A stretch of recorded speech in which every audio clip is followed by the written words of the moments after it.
Hello दोस्तों, तो आज हम एक्सप्लेन करने वाले हैं the mortal journey to immortality के एपिसोड 7 को। तो चलो वीडियो को स्टार्ट करते हैं। तो पिछले एपिसोड में हमने देखा कि डॉक्टर मो ने हार्ली की सोल को रिप्लेस करने की कोशिश की थी ताकि वो हार्ली की बॉडी को अपना बना सके, पर हार्ली की कल्टीवेशन उनसे ज़्यादा होने की वजह से उनकी सोल डिस्ट्रॉय हो जाती है।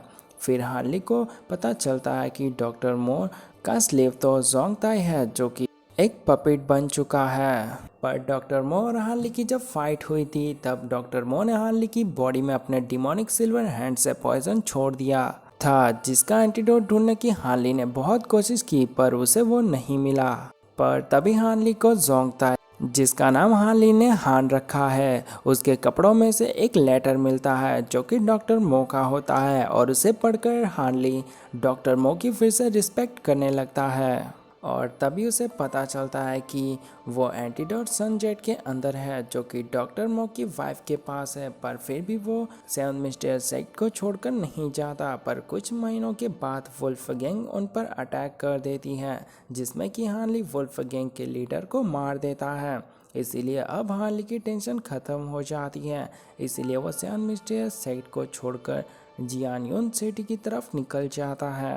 अब आगे तो इस एपिसोड की स्टार्टिंग में हम देखते हैं कि हार्ली एक होटल में बैठा हुआ होता है और वो वहाँ से यून को देख रहा होता है। पर तभी किसी की बारात आती है तो वो वेटर को पूछता है यहाँ पर किसकी शादी है, तो वो वेटर बोलता है कि मोचूरन की बेटी की शादी है जिसका नाम है यून। तो हार्ली बोलता है तुम कहीं गोश्त हैंड की बात तो नहीं कर रहे, तो वो वेटर बोलता है हाँ मैं उन्हीं की बात कर रहा हूँ। तो हार्ली बोलता है जहाँ तक मैं जानता हूँ तो वो इस बंदे के साथ अपनी बेटी की शादी नहीं करवाएंगे।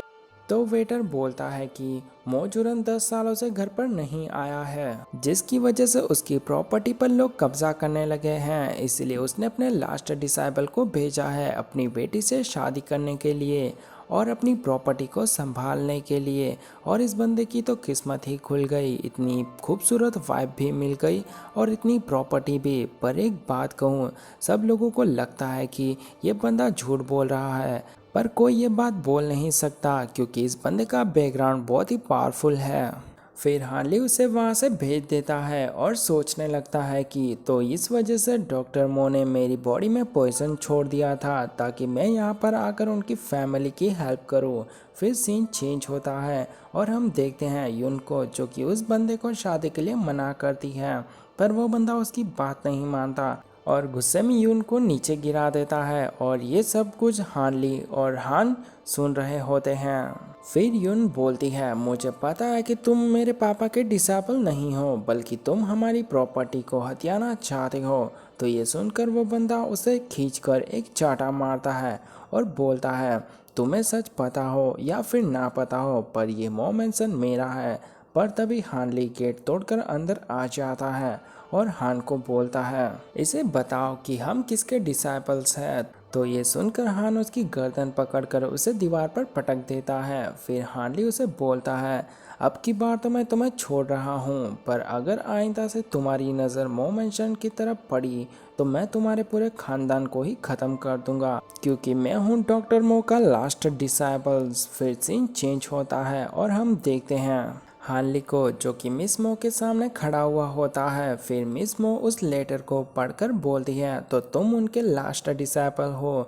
तो हार्ली बोलता है हाँ। तो ये सुनकर मिस मो अपने पैर से एक बटन दबाती है तो ऊपर से एक कैच आता है जो कि इन्हें कैद कर लेता है। तो ये देखकर यून बोलती है मम्मी ये आप क्या कर रहे हो। तो मिस मो बोलती है इसने तुम्हारे पापा को मारा है और यहाँ पर ये सन जेट लेने के लिए आया है जिससे कि अपने पॉइजन को ठीक कर सके। तो ये सुनकर हार्ली बोलता है मिस मो उस टाइम पर मेरे पास कोई और चॉइस नहीं थी क्योंकि वो मुझे मारना चाहते थे। तो मिस मो बोलती है ऐसा भी तो हो सकता है कि तुम झूठ बोल रहे हो। तो हार्डी बोलता है यही सच है। तो मिस मो बोलती है फिर उन्होंने तुम्हें कल्टीवेशन ही क्यों सिखाए अगर उनको तुम्हारी बॉडी ही चाहिए थी। तो हार्ली बोलता है उन्होंने मुझे सिर्फ पढ़ाई करना सिखाया और मेडिकल के बारे में ताकि मैं स्ट्रांग बनकर भी कुछ ना कर सकूं, इसीलिए प्लीज़ मुझे वो जेट दे दीजिए। इसके बदले में मैं मो मेंशन को प्रोटेक्ट करने के लिए भी तैयार हूँ। तो ये सुनकर मिस मो स्माइल करते हुए उस केज को हटा देती है। तो ये देखकर यून बोलती है, मम्मी ये आप क्या कर रहे हो? तो मिस मो बोलती है, ये एक इमोर्टल कल्टीवेटर है, अगर ये चाहता तो ये चुटकियों में उस केज को तोड़ देता और उससे जो चाहिए वो भी ले लेता। और बात रही तुम्हारे पापा की, तो ऑलरेडी एक पावरफुल पॉइजन से जूझ रहे थे जो कि उनकी वैसे भी जान ले लेता, और तुम्हारे पापा ने ही इसे यहाँ पर भेजा है। फिर वो हार्ली को बोलती है, यंग मैन तुम्हें पता नहीं है कि मोमेंसन के कितने एनिमे हैं, और इतने टाइम से ये लोग हम पर अटैक इसलिए नहीं कर रहे क्योंकि वो लोग तुम्हारे मास्टर से डरते हैं और तुम यहाँ पर सनजेट लेने के लिए आए हो, पर मैं तुम्हें वो नहीं दे सकती। अगर तुम्हें वो चाहिए तो तुम्हें मेरी बेटी से शादी करनी होगी, फिर ये सब कुछ तुम्हारा हो जाएगा, फिर तुम जो चाहो वो ले सकते हो। तो ये सुनकर यून थोड़ी सी चौंक जाती है, पर तभी हार्ली बोलता है, मिस मो मुझे माफ़ कर देना, मुझे घूमना बहुत पसंद है और मुझे एक पावरफुल वॉरियर बनना है, इसलिए मैं शादी नहीं कर सकता, पर मैं मोमेंसन को हमेशा प्रोटेक्ट करूँगा। फिर सीन चेंज होता है और हम देखते हैं हार्ली को जो कि हान के सामने खड़ा है, पर उसकी आंखों में से आंसू आ रहे होते हैं। फिर वो हान को बोलता है, तुम मोमेंसन को प्रोटेक्ट करना और मैं बहुत जल्दी तुम्हारे पास आ जाऊंगा। इतना बोलकर वो उसकी कैप को लेकर वहाँ से चला जाता है। फिर उसे यून मिलती है तो हार्ली उसे बोलता है, आपको कुछ चाहिए? तो यून बोलती है, मैं आपको थैंक यू बोलने के लिए आई थी। तो हार्ली बोलता है, अरे उसकी कोई ज़रूरत नहीं है। तो यून उसे पूछती है, आप कहाँ जा रहे हो? तो हार्ली बोलता है, मैं ग्रेट साउथ वैली जा रहा हूँ जहाँ पर इमॉर्टल कल्टीवेटर्स रहते हैं। तो यून बोलती है, अपना ध्यान रखना। तो हार्ली उसे कहता है, थैंक यू मेरी इतनी फ़िक्र करने के लिए। फिर वो उसे डॉक्टर मू की एक मेडिसिन बुक देता है, फिर वो वहाँ से चला जाता है। फिर सीन चेंज होता है और हम देखते हैं हार्ली को, जिसे कि 5 दिन बीत चुके हैं और उसने उस सनजेट से अपने पॉइजन को भी रिमूव कर दिया है और अभी वो 9th लेवल पर पहुंच चुका है। और फिर वो ऐसे ही अपने सफ़र को जारी रखता है और देखते ही देखते वो उसी रोड पर पहुंच जाता है जहां पर उसने लास्ट टाइम अपने परिवार को देखा था। फिर वो वहां से भी चला जाता है तो उसे एक बंदा दिखता है जो कि गरीब लोगों से हर्ब्स मांग रहा था, पर वो बंदे उसे हर्ब्स देने से मना कर देते हैं क्योंकि वो उन्हें ऐसा लगता है कि ये बंदा उन्हें लूट लेगा। पर तभी उसी परिवार का एक बंदा आकर उस बंदे को बोलता है, प्लीज़ इमोर्टल कल्टीवेटर मुझसे ये हर्ब्स ले लीजिए और मुझे इसके बदले में पिल्स दे दीजिए ताकि मेरी वाइफ ठीक हो सके क्योंकि वो खून की उल्टियाँ कर रही है। तो ये देखकर उसका फादर उस बंदे पर बहुत गुस्सा करने लगता है, पर वो लड़का उसे वो हर्ब ले लेता है और उसे बहुत सारी पिल्स भी दे देता है जिसकी उन्हें उम्मीद नहीं थी, इसलिए वो परिवार बहुत खुश हो जाता है। फिर वो बंदा हार्ली को बोलता है, तुम्हें क्या चाहिए? तो हार्ली उसे ग्रीट करते हुए बोलता है, मुझे ग्रेट साउथ वैली जाना है।